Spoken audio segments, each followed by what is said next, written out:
There is a particular type of city that everyone recommends and almost no one warns you about. Not because it's a bad place to live, it often isn't, but because the version people describe and the version you actually move into have quietly become two different places. The reputation was built in an earlier chapter. You're arriving for the one after. This piece looks at 6 American cities that appear on almost every relocation list, not to discourage anyone from moving there, but to fill in what the relocation videos tend to leave out. Austin, Texas, the city that outgrew its own selling point. Austin's pitch was always elegantly simple. All the ambition of a coastal tech city, none of the coastal price tag. For a long time, that was true. In the late 2000s and early 2010s, a software engineer leaving San Francisco could buy a house in Austin for what they'd been paying in rent. The math was obvious. Hundreds of thousands of people did it. That math no longer works the way it once did. Austin's median home price roughly tripled between 2015 and 2022. And here's the wrinkle that surprises most newcomers. Texas has no state income tax, but property tax rates run among the highest in the country, often between 2 and 2.5% of assessed value annually. On a $500,000 home, that's $10,000 to $12,500 a year before you've paid the mortgage. The savings many people projected when they left California tend to look considerably smaller once the full picture comes in. The other thing the brochures understate is the heat. Not just warm, triple digits for weeks at a time, from June through September. The outdoor lifestyle Austin markets so aggressively is largely inaccessible for a third of the year. Residents joke that summer in Austin is what winter is everywhere else. You go outside to get the mail and then retreat back inside.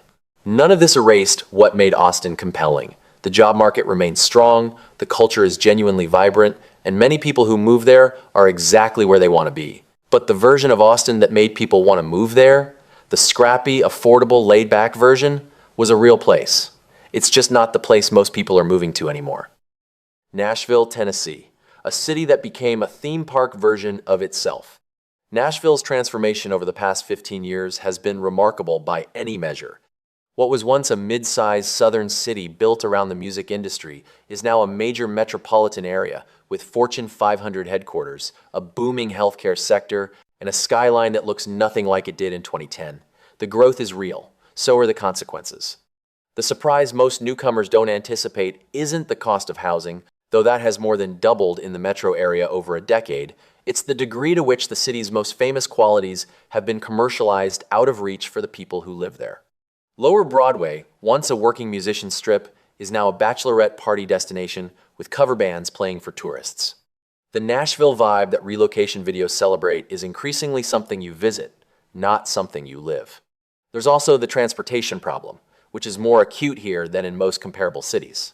Nashville has almost no functional public transit, and unlike cities that grew up around a grid, it sprawls in patterns that make walking or biking genuinely impractical. Every errand is a car trip.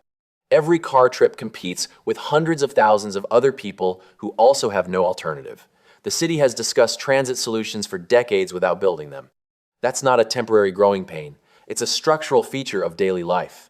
Nashville is still a city with real energy and real opportunity.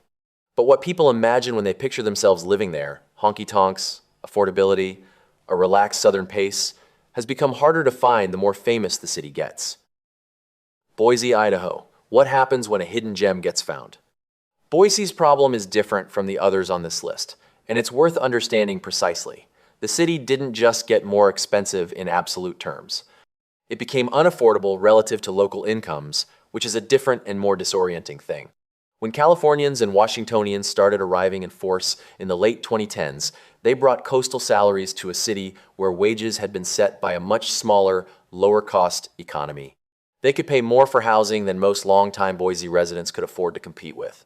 Between 2019 and 2022, median home prices in Boise nearly doubled. For people who grew up there or who moved for a local job, the city became financially inaccessible faster than almost anywhere else in the country. The newcomers who drove that change often didn't understand they were the story. For people moving from major metros, Boise also tends to feel smaller than expected in ways that compound over time.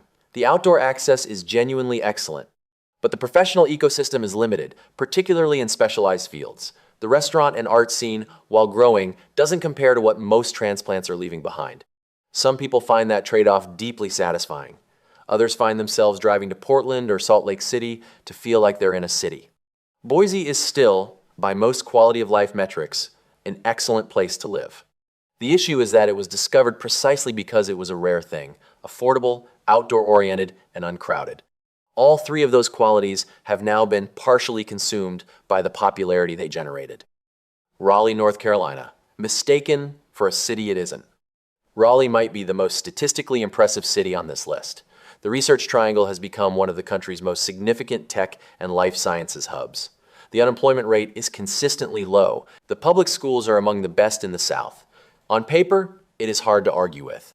The mismatch that catches people off guard isn't the economy. It's the physical reality of the place. Raleigh is marketed as a city. What most of it actually is, most of what you'll actually live in, is suburbs. Office parks, strip malls, residential subdivisions, and ring roads. The walkable, energetic urban core that relocation content implies is small and surrounded by miles of low-density sprawl.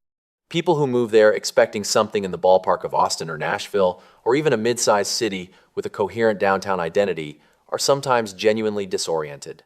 Housing costs have risen sharply and now sit meaningfully higher than the national median.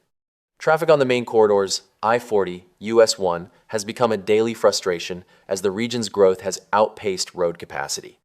Neither of these are deal breakers, but they sit oddly against a reputation for being an easy, affordable alternative to pricier metros. For families in particular, Raleigh can be exactly what it promises: safe, stable, and full of good schools. But people moving for lifestyle rather than family logistics sometimes discover they've moved somewhere that functions more like a very large suburb than a city in the full sense of the word. Phoenix, Arizona, the desert was always going to be this hot. Phoenix is unusual on this list because its central drawback is not a secret. Everyone knows Arizona is hot. What gets underestimated consistently by almost everyone who hasn't lived there is what that actually means over 12 months of real life. From roughly late May through mid-October, daytime high temperatures in Phoenix regularly exceed 110 degrees Fahrenheit. Walking to your car at noon can feel like opening an oven. Outdoor dining, parks, hiking, weekend errands on foot, most of the activities that define a livable urban life are physically dangerous or deeply unpleasant for roughly a third of the year. The city compensates with world-class indoor air conditioning. You spend a lot of time in it. Some people adapt completely. Others find themselves depressed by November, realizing they've spent 5 months moving between climate-controlled boxes. The affordability story has also changed significantly. Phoenix absorbed enormous migration during the pandemic years, and home prices rose faster than in almost any other major market, up over 70% between 2019 and 2022. The city is still cheaper than Los Angeles or the Bay Area, but many of the people who moved there for lower costs are now paying prices that would have seemed implausible just a few years ago. The winter, it should be said, is extraordinary. November through March in Phoenix is genuinely one of the best climates in North America. For people who center their lives around golf, outdoor dining, or simply being able to sit outside in January, the trade-off can be entirely worth it. But that trade-off is real, and it runs in one direction.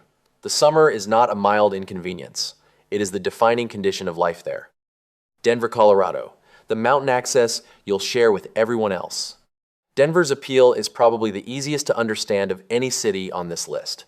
Mountains are visible from downtown. World-class skiing is theoretically 90 minutes away. The sun shines more than 300 days a year. For people who build their identity around outdoor recreation, it can feel almost too good to be true. The gap between the image and the reality isn't that Denver is a bad city, it's that those specific selling points come with conditions. That 90-minute drive to the mountains is true on a quiet Tuesday morning. On a Friday afternoon or a Saturday in ski season, it is routinely 3 hours, sometimes more. The crowds that gather at trailheads, ski resorts, and mountain towns on weekends are now massive, the product of a metro area that has added hundreds of thousands of residents who are all trying to do the same thing at the same time. The housing cost trajectory has also fundamentally changed what Denver is. A city that once offered an affordable path into an outdoor lifestyle now has home prices among the highest of any inland American metro. The scenario many people imagined, a house, a dog, easy access to nature, without the financial pressure of a coastal city, has become considerably harder to execute. Then there's the weather, which has a complexity that 300 days of sunshine doesn't quite capture. Denver's winters are real winters. Heavy snowstorms arrive fast, temperatures swing by 40 degrees in a day, and spring doesn't reliably arrive until May.